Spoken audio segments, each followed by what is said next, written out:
앞으로의 자산 시장의 향방은 물가가 결정짓는다라고 생각하시면 좋아요. 역사상 이례적인 수준으로 강한 속도로, 빠른 속도로 고금리 시대에 우리는 놓이게 된 거예요. 물가를 잡으려면 경기를 어떻게 해야 됩니까? 경기를 좋게 놔둬야 돼요? 경기를 나쁘게 만들어야 돼요? 경기가 나빠야만 뭐가 되는 거예요? 물가가 잡히는 겁니다. 경기 침체가 와야 뭐가 잡힌다? 물가가 잡힌다. 먼저 첫 번째로 강연을 진행해 주실 분은 김광석 한국경제산업연구원 경제연구실장님인데요. 유튜브 경제 읽어주는 남자로도 이미 유명하시죠. 이번에는 2024년 경제전망 그리고 자산관리 전략에 대해 멋진 강연을 준비해 주셨다고 합니다. 그럼 지금부터 김광석 연사님을 단상 위로 모시겠습니다. 큰 박수로 환영해 주시기 바랍니다. 감사합니다.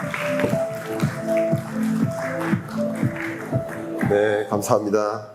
아마 바로 이렇게 인사드리고 시작을 하면 여러분들 이제 체하실 수도 있을 것 같아가지고 그리고 이제 아마 조금 오시는데 시간이 좀 걸리시는 분들도 계실 것 같아서 특별히 한 5분 정도는 여러분들하고 질의응답을 진행하면 어떨까 생각합니다. 특히 24년 경제전망 이 주제로 강의안을 준비를 했지만 이 강의안 자체가 대략 한 2시간 분량이에요. 그래서 어차피 다 여러분께 전해드릴 수는 없어서 아마도 여러분들이 나는 오늘 좀 요런 얘기를 많이 들어보고 싶다. 이 자리에까지 온 이유가 요런 얘기를 듣기 위해서다. 이런 어떤 니즈를 말씀해 주시면 최대한 그걸 반영해서 강연을 이어가 볼까 합니다. 혹시 있으실까요? 손을 아마 가장 먼저 손 드신 분께 선물을 좀 이미 준비가 돼 있는데 예, 가장 먼저 손을 드셨어요. 예, 선물 나가겠습니다. 박수 한번 부탁드릴게요. 네, 한번 질문을 마이크를 제가 드리겠습니다. 마이크 혹시 하나 더 있나요?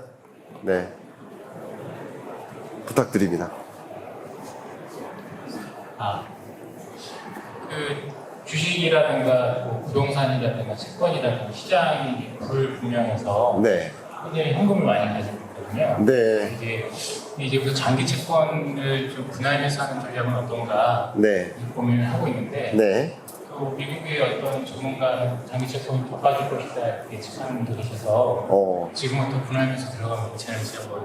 네, 지금까지 현금을 좀 많이 보유하고 계셨는데 제가 이 23년 전망서를 낼 때 현금 보유하라고 그렇게 말씀드렸는데 현금 보유하신 분들 입장에서는 그러면 이제는 나는 어떻게 해야 되나 궁금함 있으실 텐데 채권 투자 여부에 대해서 이따가 금리 전망을 말씀드리면서 자 코멘트를 드릴 수 있도록 하겠습니다. 너무 좋은 질문이셨어요. 박수 한번 부탁드릴게요.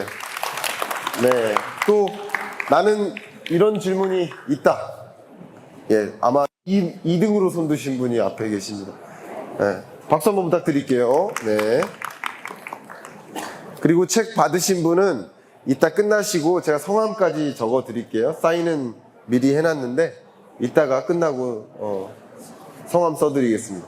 네. 네, 저는 교수님 강의 유튜브 되게 잘 보고 있는데요. 감사합니다. 작년에 재작년이죠. 10월 저점이랑 뭐 반도체 상승이랑 이런 거 다 맞춰주셔가지고 네. 그래서 오늘 좀 그 위주로 말씀을 해주시면 잘 따라가요. 그렇군요. 제가 뭐 주가 같은 경우는 주식시장의 저점이 2022년 10월이다. 그 밑으로 떨어지긴 어렵다. 반등은 하긴 하지만 반등세가 강할 수가 없어서 2500선에서 계속 맴돌 것이다. 이렇게 아마 1000번 이상 말씀드렸던 것 같은데 그러면 향후의 주식시장의 흐름 어떻게 될 것인지 질문 주셨으니까 답변 올리도록 하겠습니다. 두 분이 왠지 짠 것 같아요, 저랑. 짜고 이렇게 앉으신 것 같아요. 네, 좋습니다. 또 한두 분만 더 들어볼까요? 예, 한 분 먼저. 네, 감사합니다. 유튜버 강의를 잘 봤습니다. 예, 감사합니다. 노후에 예.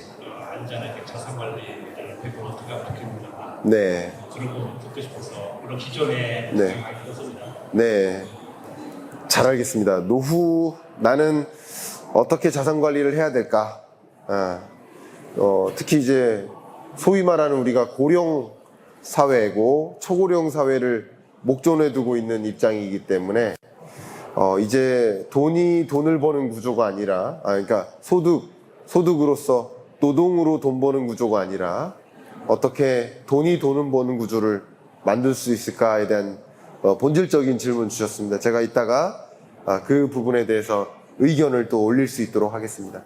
매년 10월에 경제 전망서를 발간하고 있는 경제 전망의 저자다라고 소개하고 있고요. 24년 전망서가 곧 출간됩니다. 그래서 24년 전망서 그 책의 내용으로 먼저 여러분들께 좀 프리뷰 해드리는 그런 시간을 좀 가져볼까 합니다. 제가 시작을 할 때 이 그림과 함께 시작해 보고 싶었어요.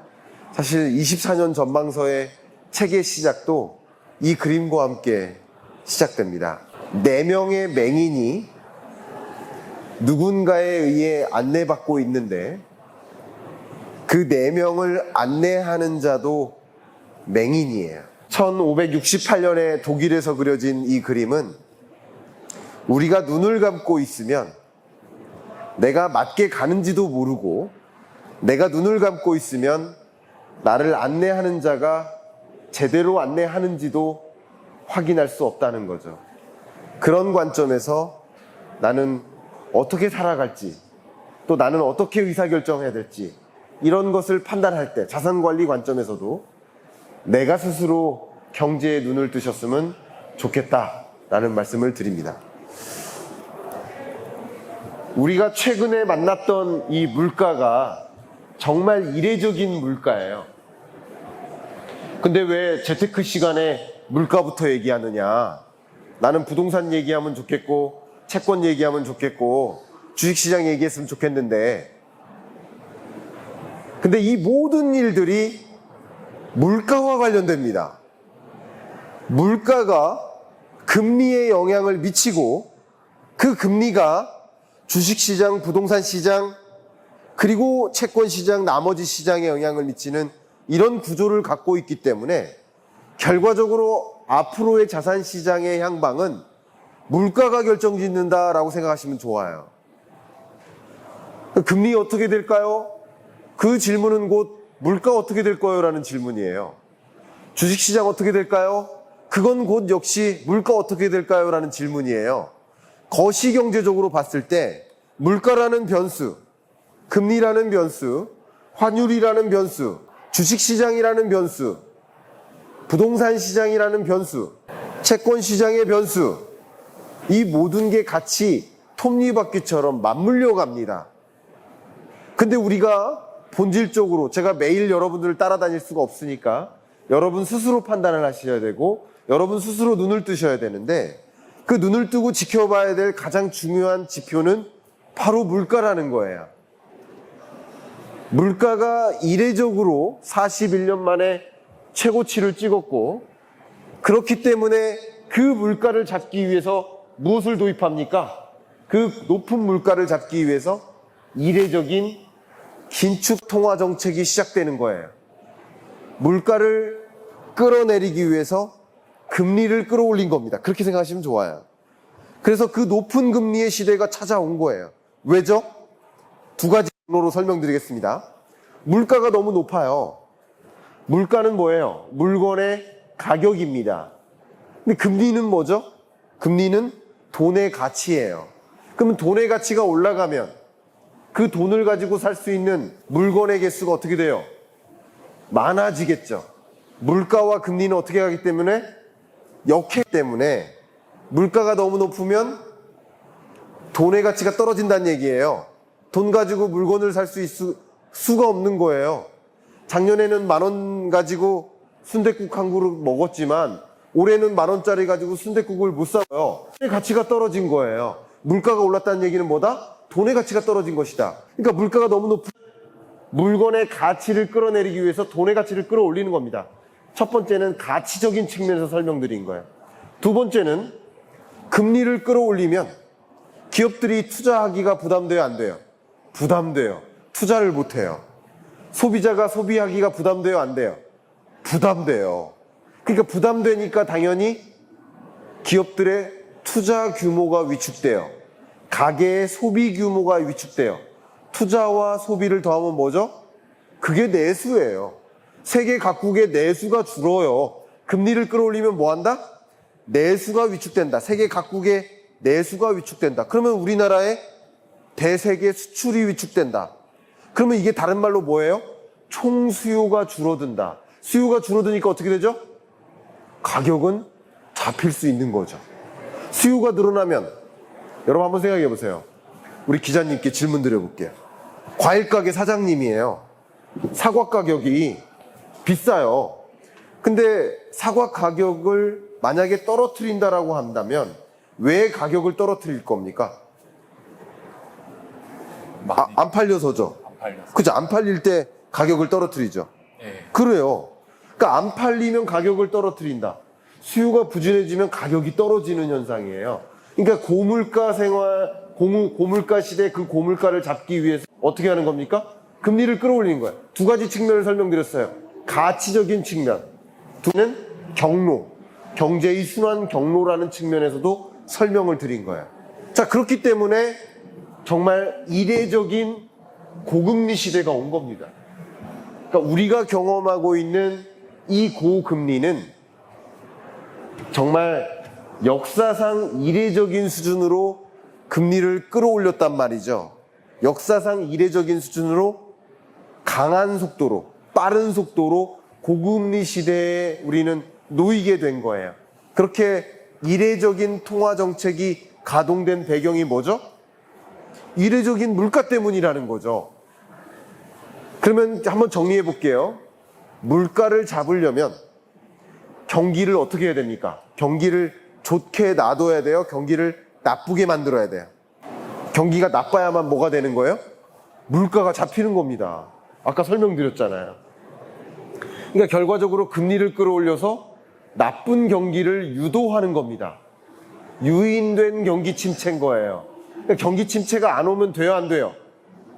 통화정책 담당자 입장에서, 제롬 파월 연준 의장 입장에서 경기 침체가 안 오면 돼요, 안 돼요? 안 오면 안 돼요, 오히려. 그렇게 생각하시면 좋아요. 경기 침체가 와야 뭐가 잡힌다? 물가가 잡힌다. 자, 그러면 이 경기 침체가 와야 물가가 잡힌다라고 말씀드렸던 것처럼 금리를 끌어올린 이유는 적당한 경기 침체를 유인한 것이다. 이렇게 생각하시면 도움이 됩니다. 되셨죠? 앞에 저와 함께 질의응답을 나눴던 그 대주제가 채권시장, 부동산 시장, 혹은 금리 뭐 이런 주제인데 그게 어떻게 될까요? 라는 질문은 다른 말로 바꿔 얘기하면 물가 어떻게 될까요? 라는 질문하고 똑같다고 말씀드렸죠. 그럼 물가 어떻게 될까요? 라는 관점에서 한번 생각을 해볼게요. 물가는요, 보시는 것처럼 9.1%의 물가 상승률을 기록했다가 지금은 3.0%까지 떨어진 상태예요. 그런데 7월, 8월 들어서 물가 상승률이 다시 반등하는 흐름이에요. 이 반등할 때는 소위 국제 유가가 급등하면서 물가가 다시 반등하는 흐름도 있고요. 또 한 가지는 미국의 대규모 파업이 전개되다 보니까 임금 인상 압박이 돼야 안 돼요? 또 돼요. 그리고 파업이 종료가 안 되더라도 생산 차질이 있고 그러면 부품이나 원자재 수급에 차질이 있고 그러면 부품 가격, 원자재 가격이 어떻게 돼요? 또 올라갈 수밖에 없는 요인이 돼요. 세 번째는 미국의 또 유럽의 엘니뇨가 시작됐어요. 강한 슈퍼 엘니뇨가 시작됐어요. 그럼 엘니뇨가 시작됐다. 온도가 올라간다는 뜻이거든요. 가뭄이 시작된다는 거거든요. 그럼 농작물 공급이 어때요? 부족해져요. 그럼 농작물 가격이 어떻게 되죠? 밀, 콩, 옥수수 가격이 어떻게 되죠? 다 올라요. 그러면 23년 6월까지는 뭐 굉장히 빠른 속도로 물가가 잡히는 것 같았는데 23년 6월 이후에는 물가가 생각보다 잘 안 잡히는 것 같다. 이런 물가 기조를 우리는 뭐라고 하죠? 스티키 인플레이션. 끈적끈적한 물가. 끈적끈적하게 물가가 잘 안 잡히는 구간. 그렇게 생각하시면 좋아요. 그런 구간이 지속되다 보니까 금리를 인하할 만한 시점이 당장 오겠습니까? 안 오겠습니까? 안 온다는 거죠. 그래서 제가 그토록 최근 한 2년 동안 23년 연내는 금리 인하가 있을 수가 없다. 기준금리 인하는 있을 수가 없다. 높은 금리가 계속 유지될 것이다. 이렇게 가정하시는 것이 훨씬 적절합니다. 그래서 지금의 스탠스는 이 끈적끈적한 고물가 기조가 유지되고, 그리고 또 한 가지, 두 번째, 물가가 나름 떨어진 것 같지만 사실 이 근원물가가 안 잡히고 있어요. 많이 떨어졌죠. 그러나 이게 다 떨어진 거예요? 물가 다 잡은 거예요?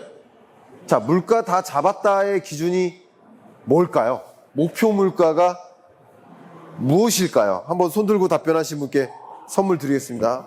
우리 아까 책 받으셨잖아요. 그러면 한번 답변해 보세요. 네. 경제 성장률보다 낮은 물가. 되게 형이상학적으로 말씀한. 그래도 드리겠습니다.